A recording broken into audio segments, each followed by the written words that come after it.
खबर आ रही है आनंद मोहन से जुड़ी हुई खबर है। आपको बता दें कि दिवंगत आईएएस जी कृष्णैया की पत्नी उमा कृष्णैया की अर्जी पर सुप्रीम कोर्ट अब सुनवाई भी करेगा। आपको जानकारी दे दें कि याचिका में बिहार सरकार की रिहाई का आदेश रद्द करने की मांग की गई है। और बड़ी खबर, क्योंकि देखिए आज वहीं पर सहरसा कोर्ट में उनकी पेशी भी थी, वो अब शादी का हवाला देते क्योंकि उनके बेटे की शादी थी, अब वो कोर्ट में भी नहीं पहुंचे। और इसी बीच एक और बड़ी खबर, यहां पर 8 मई को सुप्रीम कोर्ट में सुनवाई भी होगी। उमा कृष्णैया आईएएस, जो दिवंगत आईएएस है जी कृष्णैया, उनकी पत्नी है उमा कृष्णैया, उन्होंने सुप्रीम कोर्ट में अर्जी दी थी कि इस मामले को लेकर सुनवाई की जाए, क्यों उन्हें इतनी जल्दी रिहाई दे दी गई, तमाम चीजें इसमें देखने को मिलेंगी। लेकिन अब जो सुनवाई की तारीख है वो तय कर दी गई है, 8 मई सुनवाई की तारीख।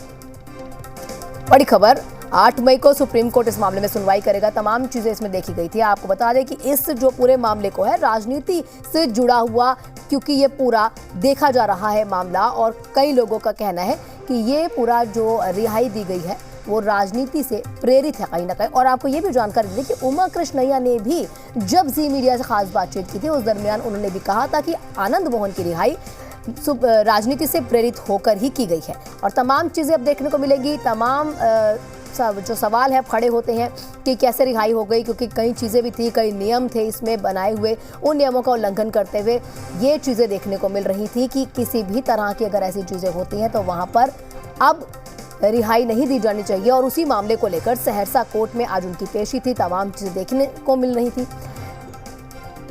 और वहीं हमारे वरिष्ठ संवाददाता प्रशांत झा जी हमारे साथ जुड़ चुके हैं। प्रशांत जी, जानना ये चाहेंगे कि देखिए अब सुप्रीम कोर्ट में भी अर्जी लगा दी गई है, तो क्या कुछ अब पूरा मामला देखने को मिल सकता है? क्या उनकी जो रिहाई है वो कहीं ना कहीं खत्म हो सकती है? क्या तलवार लटकती हुई दिखाई दे रही है? उनकी मुश्किलें बढ़ सकती हैं?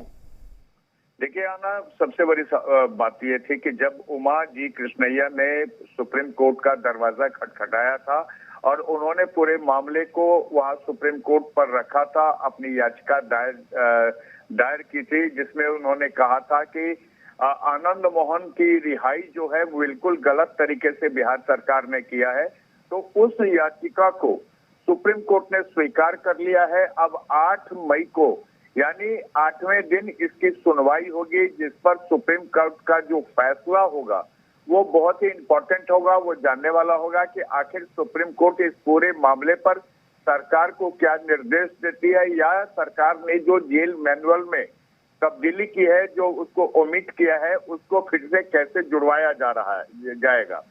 आना, एक बात इसमें समझने वाली होगी कि अभी तो सुप्रीम कोर्ट ने इस पूरे मामले को लेकर के एक्सेप्टेंस दे दिया है।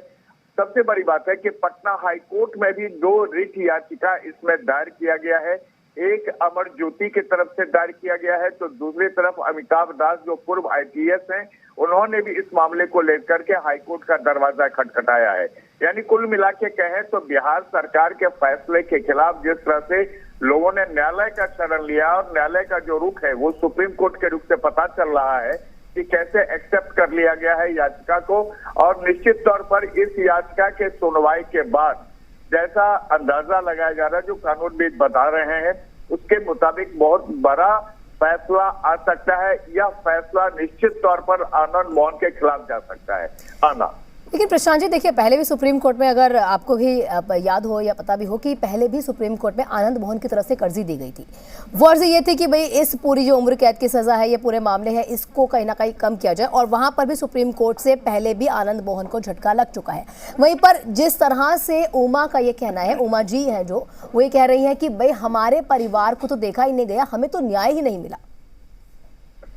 बिल्कुल सही कह रहे हैं कि देखिए आनंद मोहन को इससे पहले भी न्यायालय से कई बार झटका लग चुका है, और आखिरकार उसको एक बार सिर्फ उसके पक्ष में फैसला ये आया था कि जब उसके फांसी की सजा को उम्र कैद में तब्दील कर दिया गया था। यानी उनको पूरी जिंदगी आनंद मोहन को जेल में गुजारनी थी, और जेल से अंतिम जो यात्रा होती, शव यात्रा ही निकलने वाली थी। और ऐसे में जब सरकार ने इतना बड़ा फैसला ले लिया कि पूरे का जो जेल मैनुअल को बदल दिया और बदल करके आनंद मोहन को रिहा कर दिया, और ऐसे में जब उमा जी कृष्णैया ने पूरी तरह से इस मामले को लेकर के अपना रिएक्शन भी दिया, और उन्होंने प्रधानमंत्री और राष्ट्रपति से बात करने की बात कही, और साथ में सुप्रीम कोर्ट का दरवाजा खटखटा दिया, और सुप्रीम कोर्ट ने उनकी रिट याचिका को एक्सेप्ट करते हुए 8 मई को सुनवाई की तारीख रखी है।